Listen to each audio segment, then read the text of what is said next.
Dalam waktu yang bersamaan, tepatnya pertengahan bulan Maret 2025, rakyat Turkiye dan Israel kompak turun ke jalanan.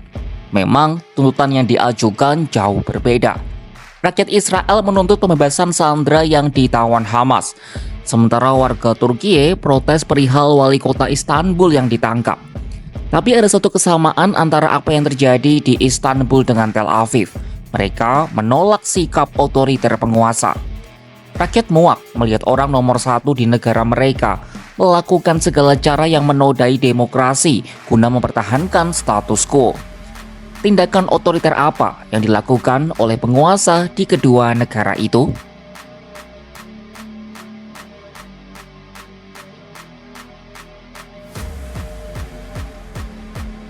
Demo di Turki dipicu oleh penangkapan wali kota Istanbul Ekrem İmamoğlu pada Rabu 19 Maret 2025.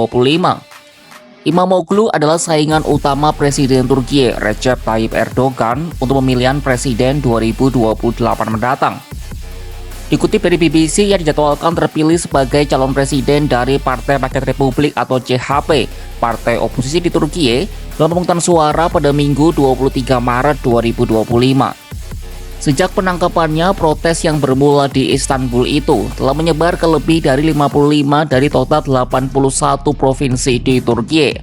Pemerintah telah melarang protes di 3 kota besar, yakni Ankara, Istanbul, dan Izmir, tetapi tidak dihiraukan. Protes ini menjadi yang terbesar sejak 2013 saat warga memprotes rencana pembangunan di Istanbul. Bentrok dengan polisi anti huru-hara tak ayal terjadi. Di balai kota Istanbul, polisi menggunakan gas air mata, peluru karet, semprotan merica, dan granat kejut guna membubarkan massa.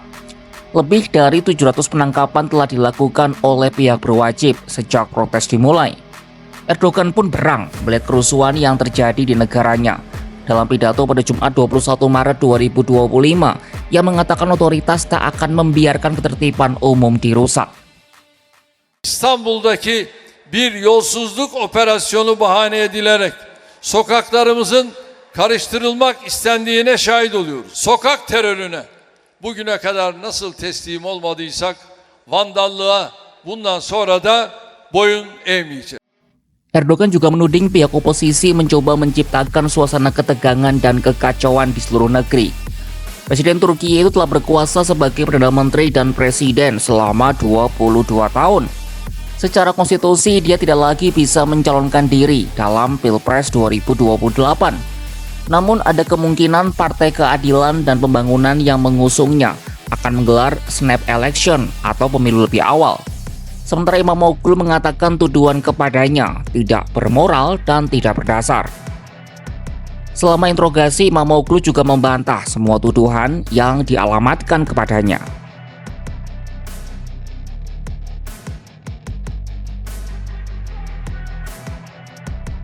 Mari kita berpindah ke Israel. Warga Israel tak henti melakukan protes selama minggu keempat bulan Maret 2025 ini. Misalnya pada Sabtu 22 Maret 2025, puluhan ribu warga Israel demo memprotes kegagalan pemerintah Benyamin Netanyahu dalam membebaskan sandera. Dalam aksinya itu, para demonstran meneriakkan yel-yel dan menabuh drum. Mereka juga mengangkat papan-papan yang menyerukan diakhirinya perang di Gaza dan diadakannya pemilihan umum yang baru. Papan-papan itu bertuliskan pertempuran tidak akan mengembalikan para sandera dan hanya kesepakatan yang akan menyelamatkan nyawa. Selain itu, ada yang bertuliskan perang tidak memiliki pemenang, hentikan perang, 59 sandera lagi yang harus dibebaskan, dan beberapa tulisan lainnya. Salah satu pengunjuk rasa, Avital Halperin, mengaku khawatir akan masa depan negaranya imbas perang yang tak kunjung berhenti. I watch my country just continuing a non-ending war with hostages not being released for almost 2 years now, and they're my age, and I'm worried for the future of this country, and I think it has to stop. We have to change direction. We have to stop the war and to try and keep the democracy and the roots of the moral conscience of our nation, of our state. Israel telah memutus pasokan makanan, bahan bakar, dan bantuan kemanusiaan kepada sekitar 2 juta warga Palestina di Gaza. Israel juga telah bersumpah untuk mengintensifkan operasinya hingga Hamas membebaskan 59 sandera yang mereka tahan. 24 diantaranya diyakini masih hidup. Tetapi Hamas mengatakan mereka hanya akan membebaskan sandera yang tersisa dengan imbalan gencatan senjata dan penarikan mundur Israel secara penuh dari Gaza. Hal itu seperti yang telah diserukan dalam perjanjian gencatan senjata yang dimediasi oleh Amerika Serikat, Mesir, dan Qatar.